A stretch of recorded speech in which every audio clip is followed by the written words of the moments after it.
मैं doctor R के पुरोहित, आपका स्वागत है। आज लोकसभा की शक्तियों पर चर्चा करें। लोकसभा संसद का प्रथम सदन है।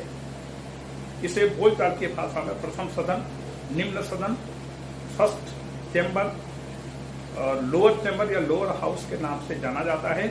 संविधान में इसे अंग्रेजी में हाउस ऑफ द पीपुल कहा गया है और अंग्रेजी में और हिंदी में लोकसभा का संबोधन किया गया है। तो इसे आप किसी भी नाम से पुकारिए, Lok Sabha, house of the people, first chamber और लोअर हाउस, कुछ भी कहें, सब सही है। तो पिछले चर्चाओं में हमने लोकसभा का संगठन कैसा होता है, उसके सदस्य किस प्रकार से चुने जाते हैं, कितने समय के लिए चुने जाते हैं और लोकसभा की अध्यक्षता कौन करता है, उसका निर्वाचन किस प्रकार से होता है, उसकी शक्तियां क्या होती हैं, ये स्पीकर के बारे में हमने विस्तार से चर्चा की। आज लोकसभा की शक्तियों पर विचार करते हैं। लोकसभा की शक्तियां क्या है? सबसे पहले है विधायी शक्ति। लोकसभा चूंकि संसद का सदन है और संसद का मुख्य कार्य है कानूनों का निर्माण करना, इसलिए लोकसभा का सबसे पहला कार्य है, प्राथमिक कार्य है, दायित्व है कानूनों का निर्माण करना। क्योंकि भारत में संघात्मक पद्धति है, इसलिए सभी विषयों को 3 सूचियों में बांटा गया है: संघ सूची, राज्य सूची, समवर्ती सूची। और जो विषय बच गए उनको अवशिष्ट सूची में डाला गया है। तो संविधान कहता है कि संघ सूची पर जो भी विषय आते हैं, 97 विषय, इन 97 विषयों पर कानून बनाने का अधिकार संसद को होगा। और संसद का चूंकि प्रथम सदन लोकसभा है, इसलिए कानून बनाने के मामले में लोकसभा की भूमिका सबसे अधिक होती है, क्योंकि वह जनता के द्वारा निर्वाचित प्रतिनिधियों का सदन है। इसलिए संविधान भी लोकसभा को राज्यसभा की तुलना में अधिक शक्तियों से संपन्न करता है। तो संघ सूची, दूसरा समवर्ती सूची। समवर्ती सूची के अंतर्गत भी आने वाले जो भी विषय हैं, इन पर कानून बनाने का अधिकार संसद के दोनों सदनों को है। इसमें लोकसभा की भूमिका अधिक महत्वपूर्ण है। इसके अलावा अवशिष्ट सूची मतलब जो विषय बच गए, जिनका उल्लेख इन तीनों सूचियों में नहीं है, उनको अवशिष्ट सूची के अंतर्गत रखा जाता है और अवशिष्ट सूची के विषयों पर भी कानून बनाने का अधिकार संसद को प्राप्त है और यहाँ पर भी लोकसभा अपनी महत्वपूर्ण भूमिका का निर्वाह करता है। इसके अलावा यदि किसी राज्य में संवैधानिक संकट की स्थिति उत्पन्न हो जाए तो संसद को राज्य सूची के विषय पर उस राज्य के लिए कानून बनाने का अधिकार मिल जाता है। इसके अलावा यदि 2 या अधिक राज्य प्रस्ताव पारित करके संसद से अनुरोध करें कि संसद राज्य सूची के किसी विषय पर कानून बनाकर देवे, तो संसद के दोनों सदन मिलकर के उस राज्य सूची के विषय पर कानून बना करके उन राज्यों को दिया जाता है और वह कानून उन राज्यों में लागू होता है। इसके अलावा चूंकि विधेयक को दोनों सदनों के द्वारा पारित होना चाहिए, इसलिए यदि लोकसभा से कोई विधेयक पास हो गया तो उसे राज्यसभा में भेजा जाता है। यदि राज्यसभा भी उस विधेयक को यथावत पारित कर देती है तो फिर आगे की कार्यवाही के लिए उसे राष्ट्रपति के पास भेजा जाता है। लेकिन यदि मान लीजिए लोकसभा ने जिस रूप में विधेयक को पास किया, उसी रूप में यदि राज्यसभा ने पारित नहीं किया, कुछ संशोधन प्रस्तावित किए या उस विधेयक से अपनी असहमति दिखाई, तो 6 माह के अंदर राष्ट्रपति इस मतभेद को दूर करने के लिए संसद के दोनों सदनों का संयुक्त सत्र आयोजित करने की सूचना जारी करते हैं। मतलब राष्ट्रपति 6 महीने के अंदर उस विषय पर विचार करने के लिए संसद का संयुक्त सत्र आमंत्रित करते हैं। संयुक्त सत्र का मतलब होता है जब दोनों सदन के सदस्य एक स्थान पर बैठकर किसी विषय पर चर्चा करें। सामान्यतया लोकसभा का भवन अलग है, राज्यसभा का भवन अलग है। दोनों सदन अलग अलग बैठ करके अपने अपने निर्धारित दायित्वों को पूरा करते हैं। लेकिन संयुक्त सत्र में दोनों सदन के सदस्य एक ही स्थान पर बैठ करके किसी विषय पर चर्चा करते हैं। यहाँ पर लोकसभा की विजय होती है क्योंकि लोकसभा के सदस्य संख्या राज्यसभा की सदस्य संख्या से दुगुनी से भी अधिक है। और चूंकि यहाँ पर मतदान में संख्या का बल चलता है, मंत्रिमंडल के हाथ में बहुमत होता है लोकसभा में, इसलिए प्रायः यह देखा जाता है कि लोकसभा की इच्छा ही यहाँ पर मान्य होती है। लोकसभा की इच्छा के अनुसार ही विधेयक का भाग्य निर्धारित हो जाता है। तो यहाँ पर विधायी क्षेत्र में लोकसभा की तुलना में राज्यसभा कमजोर है, लोकसभा शक्तिशाली है।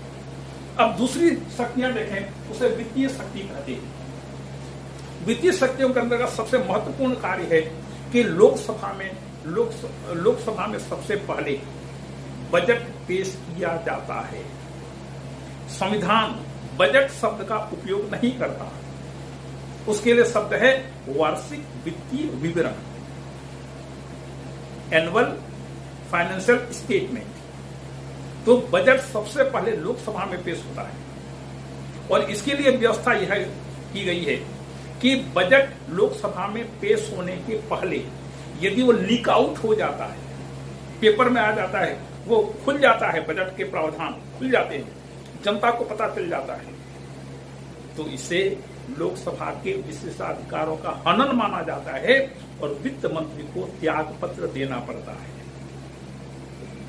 बजट या एनुअल फाइनेंस स्टेटमेंट सबसे पहले लोकसभा में पेश होगा, लोकसभा में विस्तार से चर्चा होगी, चर्चा होने के बाद फिर उसे राज्यसभा में भेजा जाएगा। इसी प्रकार से जो भी धन विधेयक है या वित्त विधेयक है, इसे भी सबसे पहले लोकसभा में ही पेश किया जाता है और जब लोकसभा अच्छी तरह से विचार करके उसको पास कर देती है तब उसे राज्यसभा के पास भेजा जाता है।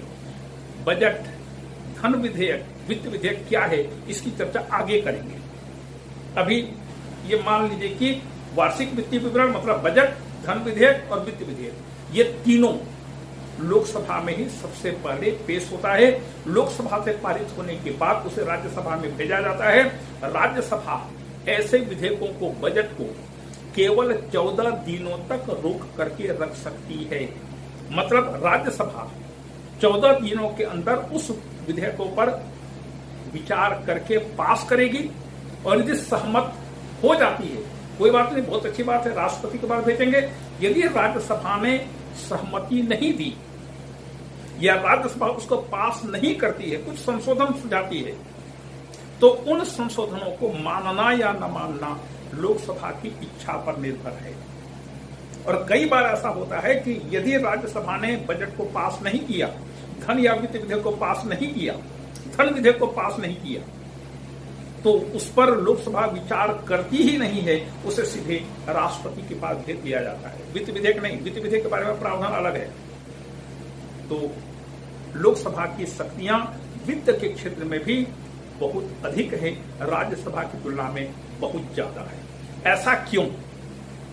ऐसा इसलिए कि लोकसभा में जनता के द्वारा निर्वाचित प्रतिनिधि बैठते हैं, जबकि राज्यसभा में राज्यों के द्वारा निर्वाचित प्रतिनिधि बैठते हैं। लोकसभा के सदस्य आम जनता का प्रतिनिधित्व करते हैं, राज्यसभा के सदस्य राज्यों का प्रतिनिधित्व करते हैं। और यह माना जाता है कि प्रजातंत्र में राजकोष पर जनता का अधिकार होता है, इसलिए जनता के प्रतिनिधियों की संस्था लोकसभा में सबसे पहले बजट पेश किया जाता है। और यह भी एक बात महत्वपूर्ण है कि कोई भी वित्त विधेयक, धन विधेयक या बजट लोकसभा में पेश करने के पहले उस पर राष्ट्रपति का हस्ताक्षर होना आवश्यक है, क्योंकि राष्ट्रपति प्रथम नागरिक होता है और राजकोष का वह पहला व्यक्ति होता है। राजकोष का मुखिया के रूप में वह पहला व्यक्ति होता है, इसलिए उसका हस्ताक्षर पेश करने के पहले भी अनिवार्य है कि आप जो भी खर्च करना चाहते हैं, जो भी आय की प्राप्त करना चाहते हैं, उन सब के लिए राष्ट्रपति की सहमति अनिवार्य है। उसको वीटो नहीं है इसमें, वह उसको इनकार नहीं करता, लेकिन उसका सिग्नेचर जरूरी होता है। यह है वित्त के क्षेत्र में लोकसभा की शक्तियां। इसके बाद तीसरा है कार्यपालिका संबंधी शक्तियां। संसद की या लोकसभा की जो शक्तियां हैं, उसमें विधायी और वित्तीय शक्तियां, उसकी सकारात्मक शक्तियां हैं। जबकि कार्यपालिका की शक्तियां उसके नकारात्मक शक्ति के अंतर्गत आती है। नकारात्मक मतलब लोकसभा कार्यपालिका को नियंत्रित करती है। नियंत्रित करने के व्यापक अधिकार लोकसभा को प्राप्त है। किस पर नियंत्रण? अपने ही सदन के बहुमत दल पर नियंत्रण, क्योंकि बहुमत दल की सरकार बनती है और उस सरकार के कुछ लोग मिलकर के प्रधानमंत्री और मंत्रिपरिषद का निर्माण करते हैं। तो सरकार पर अंतिम और पूर्ण नियंत्रण लोकसभा का ही होता है। यहां पर संख्या का खेल है। यह बात सही है कि जब तक लोकसभा के बहुमत का समर्थन मंत्रिपरिषद के पास है, उसे संविधान की कोई दूसरी शक्ति पद से नहीं हटा सकती। क्योंकि जैसे 100 का एवरेज है, एक तरफ 51 है, दूसरी तरफ 49 है, तो 51 जो कहेंगे 49 को मानना पड़ेगा बहुमत। ये 49 लाख सिर पटक लें, 51 लोगों का बाल बांका नहीं कर सकते। लेकिन ये 49 लोग इतनी आलोचनाएं कर सकते हैं कि पूरे देश की जनता का ध्यान आकर्षित कर सकते हैं। आलोचना के द्वारा, प्रश्न पूछ के या अनेक प्रकार के प्रस्ताव आदि पेश करके।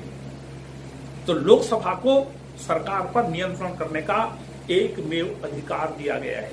इसके अलावा चूंकि संविधान खुद प्रावधान करता है कि मंत्रिपरिषद लोकसभा के प्रति सामूहिक रूप से उत्तरदायी होगी। एक मंत्री की गलती से पूरा मंत्रिपरिषद प्रभावित होता है, तो पूरा मंत्रिपरिषद लोकसभा के प्रति उत्तरदायी होता है। और उत्तरदायी का मतलब यह है कि लोकसभा मंत्रिपरिषद को पद से हटा सकती है। देखें नियंत्रण के कौन कौन से उपाय हैं, इस पर भी चर्चा विस्तार से आगे चल करके होगी। तो सबसे पहले है सरकार पर नियंत्रण। किसके द्वारा? बहस के द्वारा। सरकार की आलोचना करके, बहस किन पर? कोई भी प्रस्ताव पेश किया जाता है सरकार को नियंत्रित करने के लिए या सरकार से कोई जानकारी मांगने के लिए, तो उस पर बहस होती है, सरकार के कार्यों की आलोचना होती है। इसके अलावा प्रश्न और पूरक प्रश्न पूछना, सरकार के कार्यों की आलोचना करना और अनेक प्रकार के प्रस्ताव, जैसे काम रोको प्रस्ताव। सदन की कार्यवाही पहले से तय रहती है।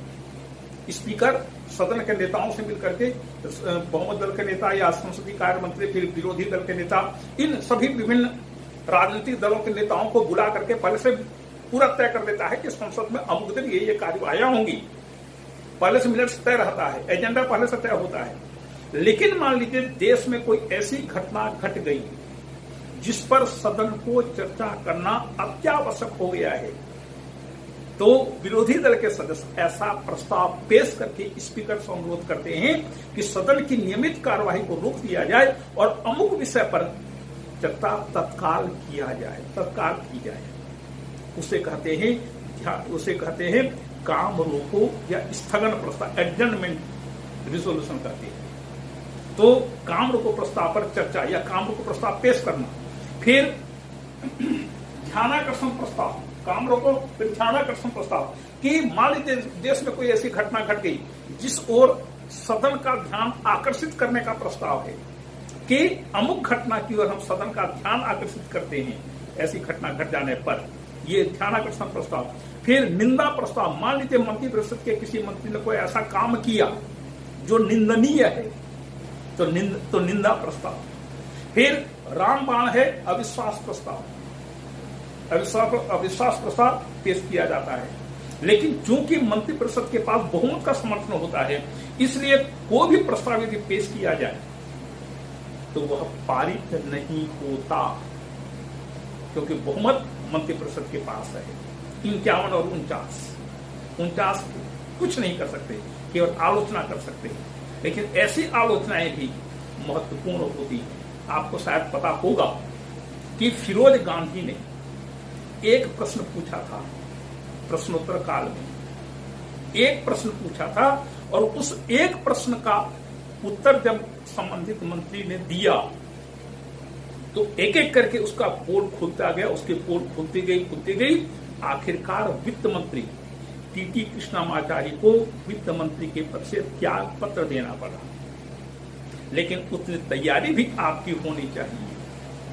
सांसद हैं मतलब चुपचाप जाकर बैठ गए नहीं। सांसद होने के बाद आपकी जिम्मेदारी बनती है कि कहीं पर भी कोई अनियमितताएं हो रही हैं, गड़बड़ियां हो रही हैं, भ्रष्टाचार हो रहा है, तो आप पूरी जानकारी सहित, पूरे प्रमाण सहित आप उसको सदन में पेश करिए, ताकि मंत्रियों को जवाब देना मुश्किल हो जाए। तो अनेक प्रकार के प्रस्ताव आदि पेश करके मंत्रिपरिषद को नियंत्रित करने का प्रयास लोकसभा के द्वारा किया जाता है। फिर कटौती प्रस्ताव, बजट पर कटौती प्रस्ताव होता है।